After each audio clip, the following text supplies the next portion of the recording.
All right, Griffin students, we are excited to have this time with you for our last Wildcat Wellness of the year. Today's a special one. It's the holiday version. So you can see our backgrounds. Mine is snowy downtown Atlanta, Georgia. What was yours, Dr. Richardson? Mine is Vermont. I just thought that would be like way cool to stay in a cabin like that in the middle of Vermont. That would be way cool indeed. So hopefully we can have a white Christmas this year. I know that makes it all the more exciting, or a white holiday season with the snow. It just makes it fun to be out with family and friends. But we're going to get into this lesson. And, you know, the holiday season this year is very different, students, because of everything going on with social distancing and keeping each other safe. So we want, you know, as always, the holiday season, in my eyes, is about, you know, doing something for others. It's really about being thankful for what you have and finding ways to give back to others. But so today, the lesson, we're going to do some things for yourself, though. We're going to make sure that you're taking care of yourself and that you understand what you can control. And then we're also going to look for ways we can help others. So Dr. Richardson is going to get us started off with the opening circle. Yes, we're going to look at, first of all, like a worldview, and then we're going to bring it down to some things for you to be grateful for, because as Mr. McCaffrey mentioned, this is a little bit about self-care, because the holidays are a very stressful time, and this year is different, and we want to make sure you guys are taking care of yourselves. So my wish for the world would be, honestly, that we could just share the goodness that we have with places that may not have enough or would need some certain things. So I would like to spread some kindness in the world. And three things that I'm grateful for. I'm definitely grateful for my family. I am grateful that I work at Griffin Middle School. I think that's one of the biggest things that I have, is seeing you students every day, getting I can see in your eyes that you're smiling. So those are three things that I'm grateful for. And I'm going to have Mr. McCaffrey share his responses to our opening circle. And then we want in your individual classes, we want you guys to share. So, yeah, Mr. I expect some pretty inspiring answers from our students. I've talked to your teachers, and I want to give a special shout out to Miss Carr's fourth period class. I know they love to talk about these topics, and you know they're very engaged in that classroom. So thank you, boys and girls, for being part of that class. So my wish for the world, you know, we've talked about it before, what I think my gift to the world is, and it's going to be my wish for the world, which is treating each other with more respect. We see it a lot in middle school. We see it in high school. And unfortunately, we see it as adults sometimes, but just respecting others' cultures, respecting others' experiences, you know, that'd be a big one. If we showed more respect in the world, I think we'd get along more. So that's my wish for the world. My three things I'm grateful for. Family is absolutely one of them. Family is a big one. You know, I'm thankful for my team here at Griffin, whether that's all the way from the administration to the counselors to my student support team up front, the front desk ladies, the enrollment help we get. It's just a great team here at Griffin, and teachers are obviously involved in that as well. That's a big one to be grateful for, students, but you'll learn when you have a job. It's not necessarily the job, but also who you work with. That's important. And that's what I have here at Griffin. And the last one to thankful for would be my health, which is a big one these days, but I'm thankful that I've been able to remain healthy, and I'm going to do my best to stay healthy throughout the rest of the year. And I hope everyone else stays healthy. So we're going to watch a little video. It's an encouraging word from former First Lady Michelle Obama, who's done some amazing things post being in the president's office. But here is a short video. Blow it up. And Dr. Richardson, just give me a thumbs up if you hear it, and I'll let it play. Who are you going to be? And if you'll notice, I'm not asking what are you going to do, but who are you going to be? I'm asking you about how you plan to live your life every day. How are you going to respond when you don't get that job you had your heart set on? For all of you who are going to be teachers, what are you going to do if the students in your class next year just don't respond to your lessons? For all of you going into business, how will you react when your boss gives you a goal that feels way too high? See, these are the moments that define us. Not the day you get the promotion, not the day you win Teacher of the Year, but the times that force you to claw and scratch and fight just to get through the day. The moments when you get knocked down and you're wondering whether it's even worth it to get back up. See, those are the times when you've got to ask yourself, who am I going to be? And I want to be clear, this isn't just some vague platitude about building character. In recent years, we've actually been seeing a growing body of research that shows that skills like resilience and conscientiousness can be just as important to your success as your test scores or even your IQ. For instance, West Point cadets who scored high on things like grit and determination were more likely to complete basic training than those who ranked high on things like class rank, SAT scores, and physical fitness.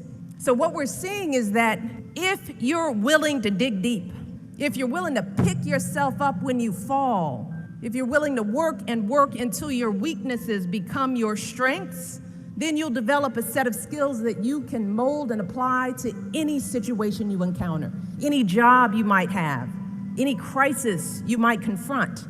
But you gotta make that choice. And let me just share just a little secret before I end. As someone who has hired and managed hundreds of young people over the course of my career, whether it was during my time as a lawyer, as an administrator, as a university, a nonprofit manager, even now as First Lady, I have never once asked someone I was interviewing to explain a test score or a grade in a class. Never. I have never once made a hire just because someone went to an Ivy League school instead of a state school. Never. What I have looked for is what kind of person you are. Are you a hard worker? Are you reliable? Are you open to other viewpoints? Have you stepped outside of your own self-interest to serve others? Have you found a way to serve our country, whether in uniform or in your community?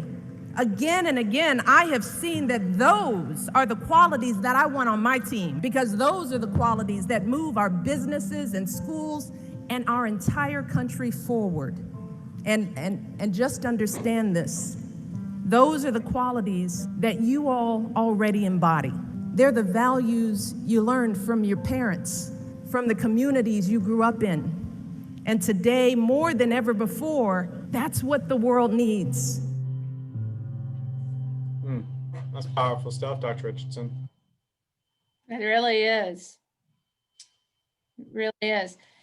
And I don't know if you guys picked up on this or not. Learn to understand you much better if I can get familiar with the way you talk.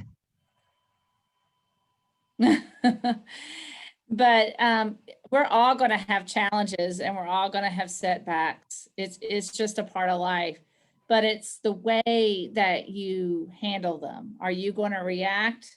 And we've talked about this before, which is the fight, flight, or freeze.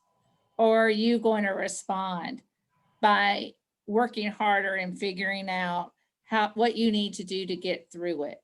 And we are all here at Griffin to help you get through those challenges. That's why we're doing our Wildcat Wellness, because we recognize that it is difficult right now. We're not going to lie. It's hard on all of us. And we want to do this together. So a big part of what that video was about was handling and developing those skills and ability to help you cope with those changes and challenges. And we want to make sure that you understand what is control. And control is that belief that you can handle it. It is what is in your toolbox, your wheelhouse, to deal with the challenges and setbacks that are going on, and they're going on today. So we want to make sure that everyone understands what control is, and it's something, and it's those talents and those skills and abilities that former First Lady talked about, that work ethic and the different skills. So looking at that control, students, And I know a lot of you have seen this before, but it is so important. I've seen this hundreds of times, and I still look for ways to improve with my life and how I can use this. So looking at your circle of control, we're going to watch a video, but real quick, you can see you're going to have two circles. All right. Your inner circle are things you can control, and your outer circle are things you can't control. Okay. Now it's a little blurry here, but you can see it better in the video, and we can read those afterwards. So let's see if we can get this video up smoothly.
All right.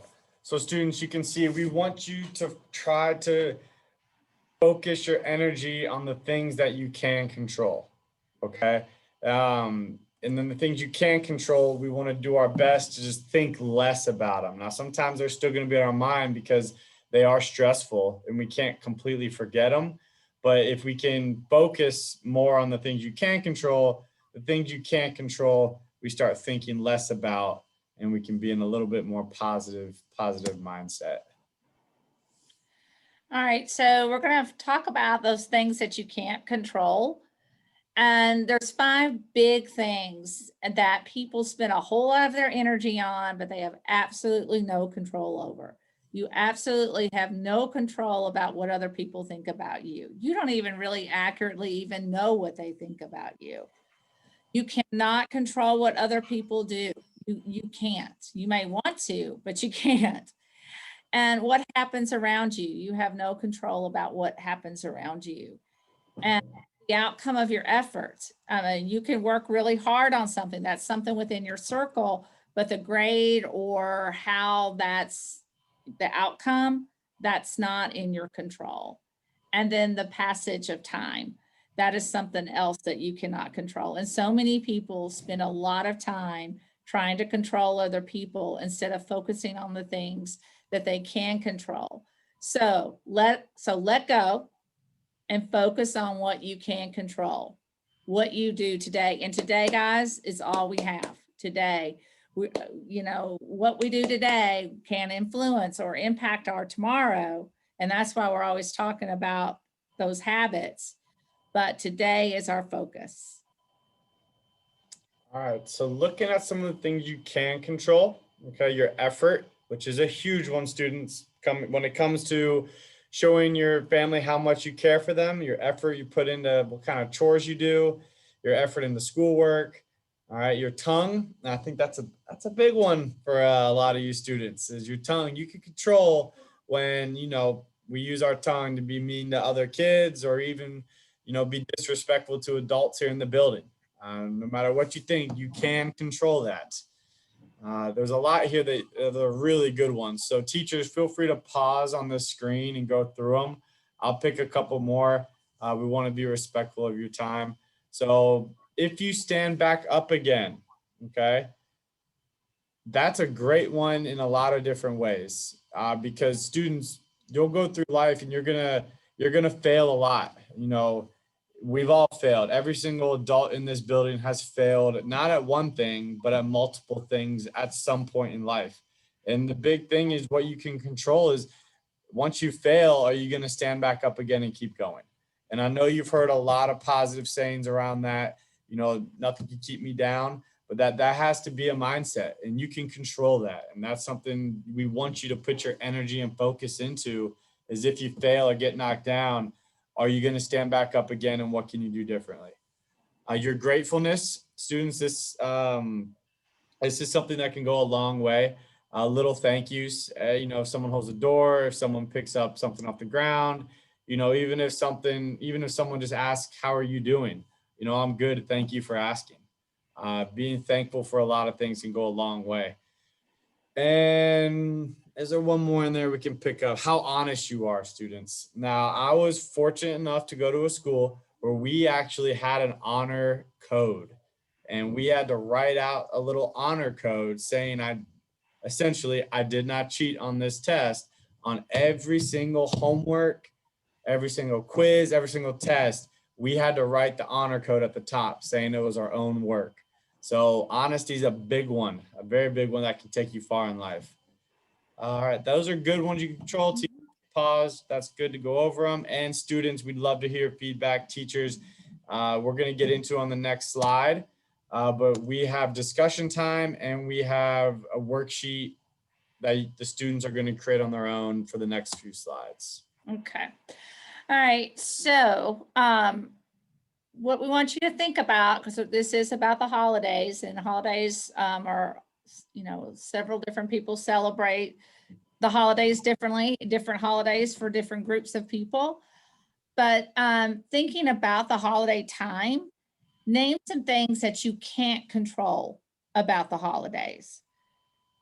So we want to give the class just some time. You know, teachers, you can write this on the board, or students can write it on a sheet of paper, just some different things that you cannot control about the holidays. And I'll just give you one. You can't control, we'd all like to have snow on Christmas, but I can't control that. So that would be something that I can't control about the holidays. All right, so name some things that you can control about the holidays. So some things that as a class come up with, like again, you can come up as a group. So take the time, or, you know, this would be a good time to pause and write out those things that you can control about the holidays. And I do want to wrap this slide up with something that I want you guys all to think about.